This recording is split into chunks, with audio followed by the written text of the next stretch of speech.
সন্দ্বীপাদের বিখ্যাত চেওয়া মাছ অনেকের কাছে প্রিয়, আবার অনেকের কাছে অপ্রিয়। আসসালামু আলাইকুম এভরিওয়ান, ইটস মি টুকি ফ্রম টুকু অ্যান্ড টুকিস স্টোরি।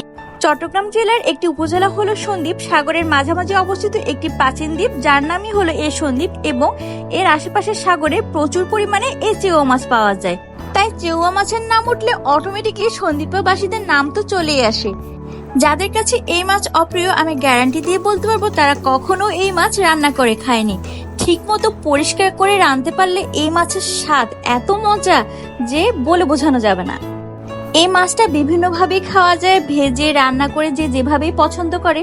তা আজকে আমি টমেটো আর বেগুন দিয়ে হালকা একটু ঝোল করে রান্না করেছি। আমাদের বাসায় সবসময় এভাবেই বেশি খাওয়া হয়, আর আমরা এভাবে খেতেও অনেক পছন্দ করি। তা এই মাছ যদি আজকে আপনি প্রথম দেখে থাকেন তাহলে অবশ্যই একটা কমেন্ট করে যাবেন। আর আমার ভিডিওটা যদি আজকে কোনো সন্দ্বীপবাসী দেখে থাকেন, আপনারা তো কমেন্ট করতে একদমই ভুলবেন না। আপনার সাথে কথা বলতে বলতে রান্নার প্রায় শেষের দিকে। এখন ঝোলের জন্য গরম পানি ঢেলে দিচ্ছি। এরপর আরো কিছুক্ষণ কষিয়ে ঢাকনা দিয়ে দিব। এই যে ঢাকনা থেকে উঠানোর পর একটু সুন্দর করে ধনেপাতা ছিটিয়ে দিলাম। বাস তৈরি হয়ে গেল আজকে রান্নাটি।